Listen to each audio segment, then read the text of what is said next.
शुरुआत महामंडलेश्वर स्वामी विष्णुदास महाराज जी आप ही के साथ मैं इसीलिए करना चाहूंगी क्योंकि आपको तो निमंत्रण प्राप्त है और आप पहुंचेंगे हिस्सा बनने के लिए।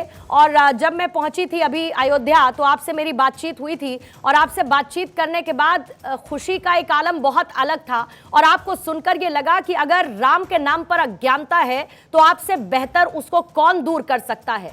सबसे पहले आपकी तरफ से संदेश उन अज्ञानियों को लेकर जो राम के नाम पर बयान दे रहे हैं, जो राम के नाम पर राजनीति कर रहे हैं। जब किसी की मानसिकता खराब होता है तो उल्टा सीधा बयानबाजी बोलता रहता है। तो यह हमारे संस्कृति सनातन धर्म राम को लेकर के लगातार उल्टा सीधा बोलते रहते हैं। तो यह मानसिकता ठीक नहीं है।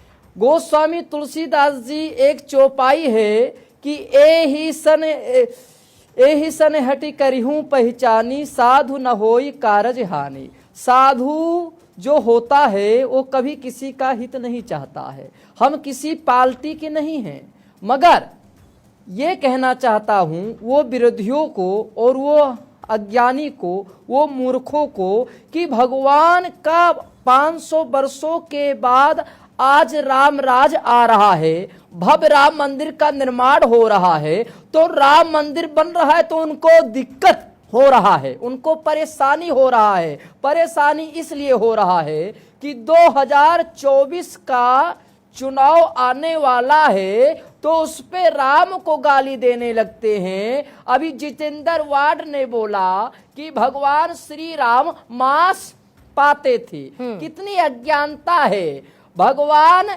के विषय में को तुम श्यामल गौर शरीरा छत्री रूप फिरव बनवीरा। भगवान छत्री रूप में केवल थे और वो जब एक हिरण जो था वह एक मारिच था। तो मारिच राक्षसों को भगवान मारते ही हैं, दंड देते ही हैं। मगर कितनी दुर्बुद्धि है, कितनी मानसिकता खराब है जो भगवान श्री राम को भी नहीं छोड़ते हैं और उनको भी राजनीति में ला देते हैं और उल्टा सीधा बोलते रहते हैं। भगवान श्री कृष्ण में महाभारत में उल्लेख है कि शिशुपाल ने भगवान श्री कृष्ण को 99 गाली दिया, मगर जब 100 गाली दिया तो उनको दंड मिला।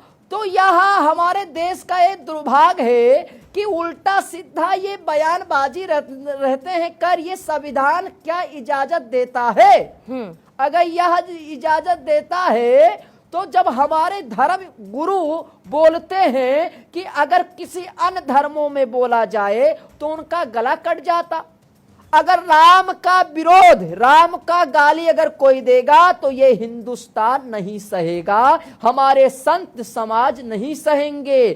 क्योंकि राम मेरे आराध्य हैं, राम मेरे प्राण आधार हैं, राम मेरे जीवन आधार हैं। और राम भगवान के विषय में इस प्रकार मंदबुद्धि के कारण उल्टा सीधा बोलना यह बड़ा दुर्भाग्य का विषय है। यह नहीं होना चाहिए। अगर इस प्रकार कोई भी उल्टा सीधा बोलता है तो उसको दंड मिलना चाहिए, उसको सजा मिलना चाहिए।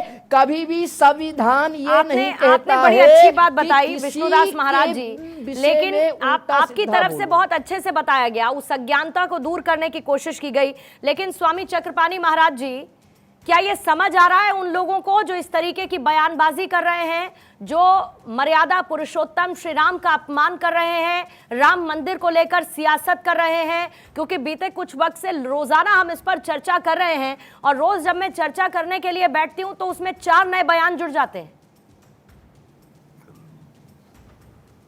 देखिए पूर्णिमा जी, विनाश काले विपरीत बुद्धि। जब नाश मनुष्य का आता है पहले विवेक मर जाता। वही हाल है, चाहे स्टालिन 2 हो, चाहे स्वामी प्रसाद मौर्य जी हो, चाहे बिहार के जगदानंद जी या चंद्रशेखर जी हो या अन्य जितने लोग हैं। आज बताइए, पूरे विश्व के लोग, पूरे विश्व के सनातन धर्मी हिंदू प्रसन्न हैं, लेकिन निश्चित रूप से मुझे गोस्वामी जी के जो बाल कांड में है ना कि जहाँ जप यज्ञ योग मुनि करही तहाँ मारिच सुभाव डरही, देखत यज्ञ निशाचर धावही करही उपद्रव मुनि दुख पावही। जब विश्वामित्र मुनि यज्ञ अनुष्ठान करते थे तो अनेक असुर आकर के उसमें विघ्न डालने का काम करते थे। वही हाल वर्तमान में है। ये त्रेता तो नहीं, कलयुग है, लेकिन रूप बदल गया, लेकिन डीएनए वही है। तो उसी प्रकार से जब भव्य राम मंदिर बन रहा है तो वो आसुरी डीएनए वाले लोग अपनी टीका टिप्पणी करने से बाज नहीं आ रहे हैं। तो पूर्णिमा जी, सृष्टि की जब से उत्पत्ति हुई सूर्य और असुर तत्व तो दोनों रहे हैं, इसमें कोई बात नहीं। लेकिन अब जो महाराज जी ने हमसे पहले बोला, निश्चित रूप से सही बोला। अब हिंदू समाज सनातन धर्मी जागृत हो चुके हैं। आज़ादी के बाद से जिस प्रकार से सिर्फ मुस्लिम तुष्टीकरण में सनातन धर्म का अपमान किया गया, सनातन धर्म का जितना हो सके नीचा दिखाया गया, एक तरफ इफ्तारी पार्टी किया गया, दूसरी तरफ अयोध्या जी का विकास नहीं हो गया, काशी जी का विकास नहीं हुआ और मथुरा को उपेक्षित किया गया। लेकिन अब हिंदू सनातनी जागृत हो चुके हैं, अपने धामों की रक्षा करना जानते हैं, अपनी परंपराओं की रक्षा करना जानते हैं, अपनी देवी देवताओं की रक्षा के लिए अपनी जान कुर्बान करना भी जानते हैं। इसलिए कोई राम मंदिर कोई ऐसा नहीं कि किसी ने गिफ्ट में दे दिया। भाई, हम खुद उसमें मुख्य पक्षकार थे। सर्वोच्च न्यायालय तक लड़ाई लड़ी गई और लीगल लड़ाई लड़ी गई, लीगल तरीके से वो आया अपने पक्ष में और मुस्लिम भाइयों को भी 5-6 एकड़ जमीन मिल गया। अब इसके बाद भी नकारात्मक टिप्पणी करने वालों को अब भगवान ही सद्बुद्धि दे, तो इसलिए भी इनसे कोई आशा नहीं की जा सकती। इतना तो स्पष्ट हो चुका है, चाहे जितेंद्र जी ने जो बयान दिया भगवान श्री राम पे या कोई और भी जो लोग देख रहे हैं, निश्चित रूप से ये विनाशकाली विपरीत बुद्धि है। आज स्वामी चक्रपाणी जी, मेरा ये चर्चा करने का जो मेरा मकसद था वो यही था कि इस अज्ञानता को दूर करने की कोशिश की जाए। इसीलिए आप सब सम्मानित व्यक्तियों को, धर्मगुरुओं को हमने शामिल किया, महामंडलेश्वर को हमने शामिल किया और खासतौर से हमारे राजनीतिक विश्लेषक राहुल लाल जी, सैयद जवाद साहब भी इस वक्त हमारे साथ हैं, वो इसमें इंटरवेन करना चाह रहे हैं। लेकिन आप लोगों के पास मैं आज थोड़ा सा रुक कर आऊंगी सर, थोड़ा सा मुझे वक्त दीजिएगा, उसके बाद मैं आती हूं। लेकिन महामंडलेश्वर स्वामी श्री वेदमूर्ति जी, मौलाना तौकीर रजा के स्टेटमेंट की, क्योंकि चक्रपाणी जी ने काशी की बात की, उन्होंने बात अयोध्या की भी कर ली है, तो ऐसे में ये बताइए कि बाबरी पर हमने सब्र किया, ज्ञानवापी पर नहीं करेंगे। इस तरीके के प्रोवोकेटिव स्टेटमेंट्स, इस तरीके की बात जो लोगों के मन में कड़वाहट भर सकती है, इनका औचित्य क्या नजर आता है जब सब कुछ एक ठीक रास्ते से हो रहा है? यानी सुप्रीम कोर्ट के आदेश के बाद भव्य श्री राम मंदिर बन रहा है और ज्ञानवापी में भी सब कुछ कोर्ट के आदेशानुसार हो रहा है।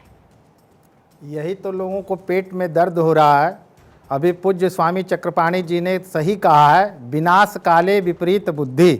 इन सब की बुद्धि जो है वह विनाश का आमंत्रण दे रही है इस प्रकार की भाषाओं को बोल करके, क्योंकि भगवान श्री राम सिर्फ हिंदुओं का ही नहीं, सनातन का ही नहीं, अपितु संपूर्ण विश्व का गौरव है। हिंदू, मुसलमान, सिख, ईसाई सबके अगर कोई पूर्वज हैं तो वो भगवान श्री राम हैं। और भगवान से देखो, हमारे यहाँ 3 योनि है पूर्णिमा जी, देवता, मनुष्य और राक्षस।